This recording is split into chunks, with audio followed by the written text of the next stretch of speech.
মোদির লজ্জা থাকার দরকার। ওরা সাংবাদিক নামের কলঙ্ক। আমার দায়িত্ব একটাই, জনগণের মঞ্চটা চালানো। ওই জনগণের মঞ্চটা পল্টন মোড়ে চালু করব। এখানে ছাত্র জনতা যারা আছেন সার্সি চালা, আপনারা আসতে পারবেন, বিএনপিও আসতে পারবে, আওয়ামী লীগ ছাড়া। আওয়ামী লীগ আসতে পারবে না, বিএনপিও আসতে পারবে, বিপিনুরও আসতে পারবে, সবাই আসবেন। আপনাদের উপর যদি ছাত্রদের জনতার উপর কোনো অ্যাটাক করে আমাদের এখানে নালিশ দিতে পারবেন, অথবা বিএনপির উপরে যদি কারা অ্যাটাক করে আমাদের এখানে নালিশ দিতে পারবেন। এটা জনগণের প্ল্যাটফর্ম, এটা কোনো রাজনৈতিক দল না। আমার রাজনৈতিক দল নিয়ে এখন কথা বলি না, আমি এখন জনগণের মঞ্চ নিয়ে, শ্রমিকের অধিকার নিয়ে, কৃষকের অধিকার নিয়ে এবং নিরাপত্তা নিয়ে কাজ করতেছি। এখন কিছু হইতে চাই না, কোনো দায়িত্ব এখন নিতে চাই না। জনগণের মঞ্চটা কালকে চালু করব শুক্রবার, ওই রাস্তার মধ্যে পল্টনে 4টা থেকে শুরু হবে। কারে কারে না, কেউ আমি দায়িত্ব আনবো না। আপনি মির্জা ফখরুল ইসলাম আলমগীর সাহেব, আপনি ওবায়দুল কাদের, আপনার শেখ হাসিনা, আপনি ভারতের মোদি, আপনি ওবামা বাইডেন, আপনাকে আমি ডাকবো না। আপনার যদি নিজের যদি জনগণের প্রতি দরদ থাকে, স্বপ্ন থাকে যে জনগণকে কিছু দিতে চান, আসবেন এখানে বলবেন। আপনাদের জন্য আমি মাইক নিয়ে দাঁড়ায় থাকবো, আপনারা বলবেন, আমি শুনবো। আমার দায়িত্ব একটাই, জনগণের মঞ্চটা চালানো। এই মঞ্চের ভিতরে আপনারা আসবেন, বক্তব্য দিবেন। কোন দলের ছাপাই গাবেন না, কোন দলের বিরুদ্ধে বলতে পারবেন না। কারণ একটা মানুষের বিরুদ্ধে বলতে গেলে তো আমি জানি না, শুনি না, যুক্তি ছাড়া তো বিরোধিতা করতে পারে।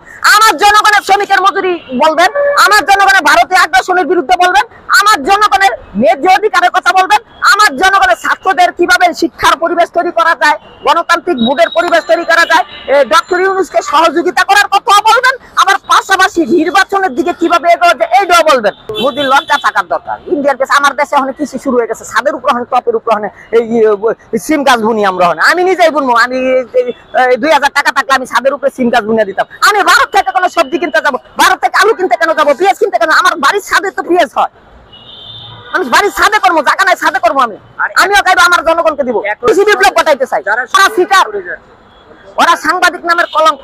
ভারতের সাংবাদিকরা সাংবাদিক নামের কলঙ্ক।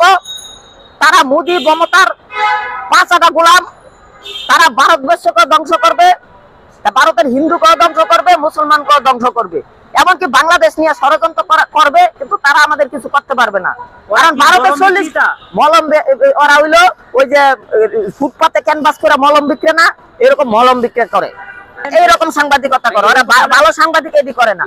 ওরা যদি আমাকে এরকম কয়, ওরা কি মলম বিক্রি? তখন কোনো আদর্শ আছে? সাংবাদিকের নীতি কি, লক্ষ্য কি, তার উদ্দেশ্য কি ওরা কি জানে? ওরা বই পড়ছে? ওরা তো ওই যে জুতা পালিশ কইরা, ওই মুসিমাতরের কাম কইরা, তারপর ওরা সাংবাদিকতা নিয়ে কাজ কইরা সাংবাদিক হয়ে যায়। ভারতে মুসির সংখ্যা বেশি।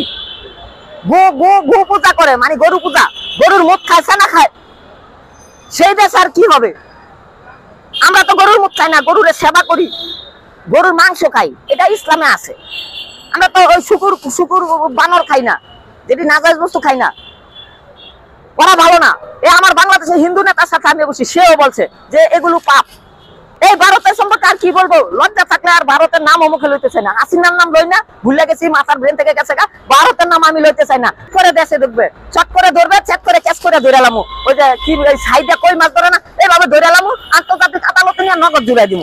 ওই যে নিজামী সাইডে দিচ্ছেন না, নগদ জুলাই দিব। যদি আপনার সাহস থাকে ঝুলতে আসেন, আমি যদি ঝুলতে না আসেন তাহলে ভারতেই থাকেন, পারলে অন্য দেশে পলায় জানগা, ওইখানে গিয়া ভালো খান। ওই যে নিগ্রু দেশে, নিগ্রু গলকে গিয়া থাকেন গা। ওই যে কি নিগ্রু, ওই যে নিগ্রু দেশে যে কোনটা সাউথ আফ্রিকা না, বনে জঙ্গলে যান গা আমাজন। আপনারা কিন্তু খুঁজে জানবে ভারত থেকে।